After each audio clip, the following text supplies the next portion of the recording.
बड़ी सुंदर एगो गाना आई रहल घटे। कौन? पवन भैया के। अच्छा पवन के कौन? पवन सिंह के। बड़ी सुंदर एगो गाना आई रहल। कौन? जान जाए जे मर्द में हेरारू के बात हटे। रोरा सब देखब नु हमरा उतना ज्यादा ज्ञान ना होई नु। हमरा उतना ज्यादा ज्ञान ना होई।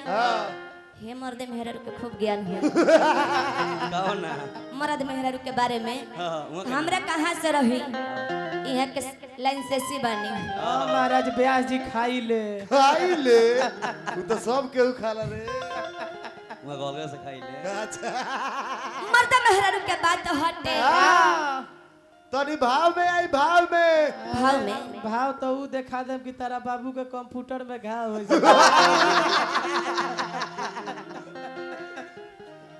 मर्द मेहरारू के बात हटे। मेहरारू के लगे मर्दा गइल बटे। कहता कैसे कैसे कि तोहके बनकल कोनिया ये धनिया बोल तोहर झेले खातिर करे सोनिया धन हमरे ला मानबा का बैंक में रखाई जवनिया। मेहरारू कोनो कम ना रहे कि मोहन में जे तोहरा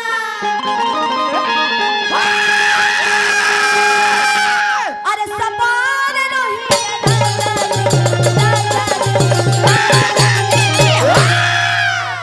तो पतरे कोमलिया जिंदगी भर रही लहरी जी। बुझनी यही लेके सहारे भक्त गइल बारे दरबार में कैसे बाबा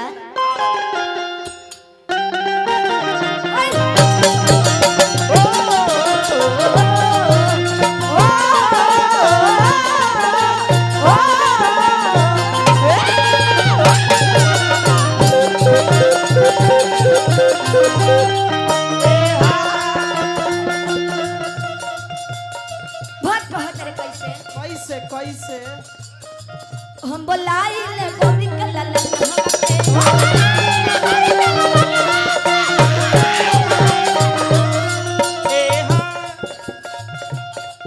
आई बाबा देखाई लगन लगावते ए हे भक्त कहत रे कैसे हम बोलाइल गोरी के ललन लगावते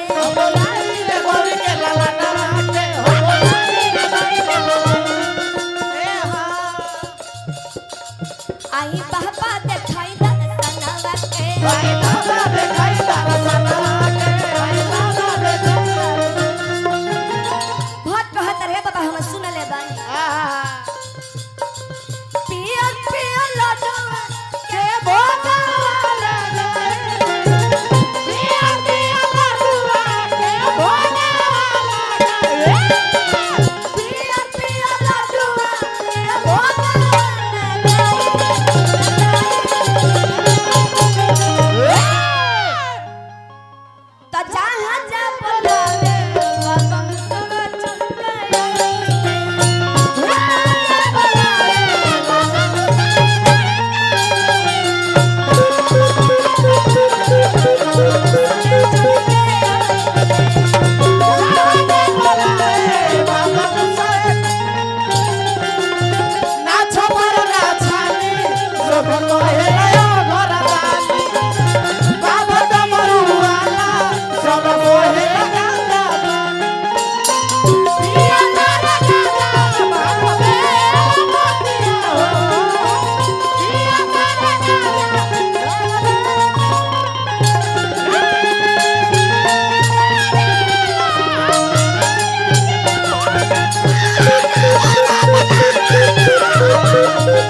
आशीर्वाद हमरा टिंकू साउंड के तरफ से मिलल। चरण में बार बार लगातार हार्दिक अभिनंदन है। पैसा देनी बाकी बड़ा सुंदर शायरी कहना है। अच्छा लगा कोनो में कह दनी है लयदार बने होके लेकिन लयदार बनी बड़ी बड़ी आशीर्वाद मिलल। वाह वाह। और ओरा सुनबे करी हां कि बेआजी कहत नहीं हमरा बुझाइला का कोनो लड़की बोलती है। मर्द लड़की नहीं खेचिन हतरा उड़ा के मर्द हके लड़की हो। हमरा बुझाता कि रोज रोज प्रोग्राम गावत गावत यहां कर थाक गइल बानी। और कहे के कैसे कि राम नाम लिखिया बाबा अरे भूमि कोई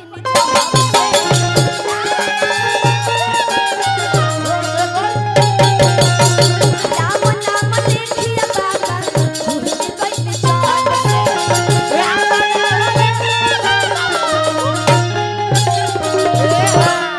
राम नाम लिखिया बाबा भूमि गई जब से एक समय के बात है गणेश भगवान में कार्तिक जी में हारा बाजी लागल काहे खातिर ऑर्केस्ट्रा देखे खातिर वो मेरा ऑर्केस्ट्रा चलत रहे। ऑर्केस्ट्रा ना चले चलत रहा के चल परिलो आवत रहे ओकरा परिलो या परी लोग नाच गान होखे पाड़ी लो आवत रहे। परिलो परी पाड़ी लोग दोनों भाई में हारा बाजी लागल रहे कि जे तीनों पृथ्वी परिक्रमा करके चले आई सबसे प्रथम पूजा वो करे होई। बड़ा सुंदर चलाखी कइल के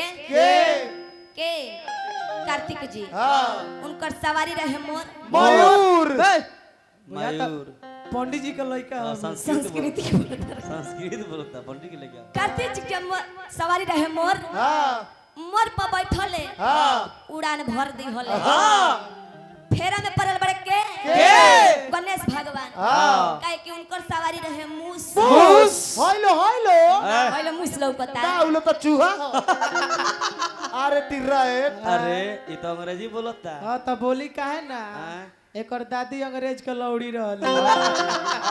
एक और नानी होई जा झाड़ू लगावो तोरा ठीक है बाबू बड़ी बड़ी आशीर्वाद हमरा ईश्वर शर्मा जी के तरफ से मिलल।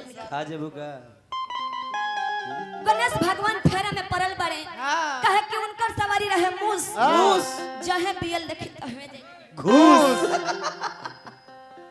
ले आशीर्वाद ले डॉक्टर साहब के गार्जियन से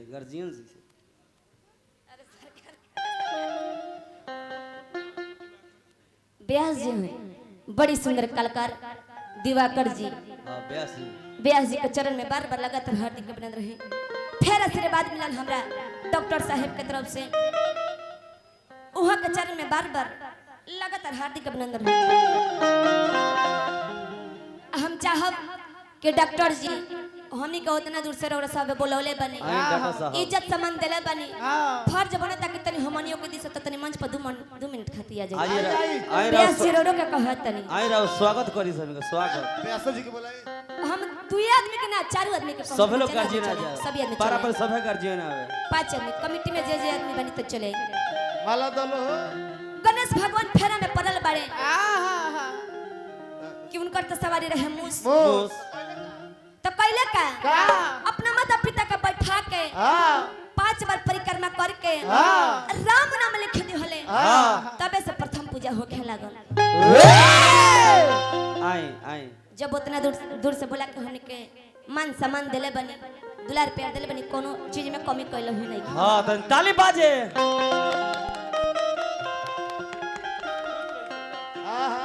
घाटो साहब के नाम पर ताली बाजे घूम जाई तनी हम घूम जाती तो ठीक रहे। पैसो दे पैसा है ई पैसा लौकता ना ई तो रुपया हो। हमनी तो रोज रोज पैसा कमाते बानी सन हां ई महाराज सब आशीर्वाद है। तालिया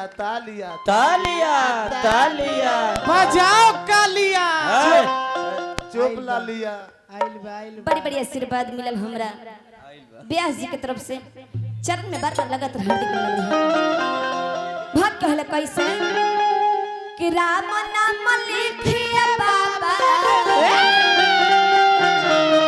अरे भूमि कोई न चाहो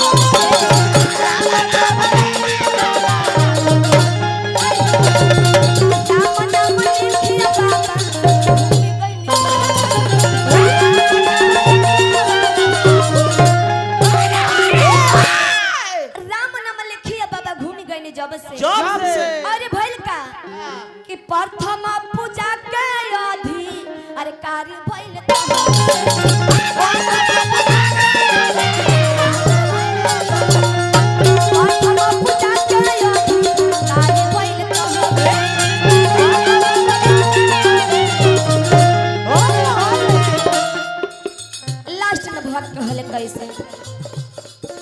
मन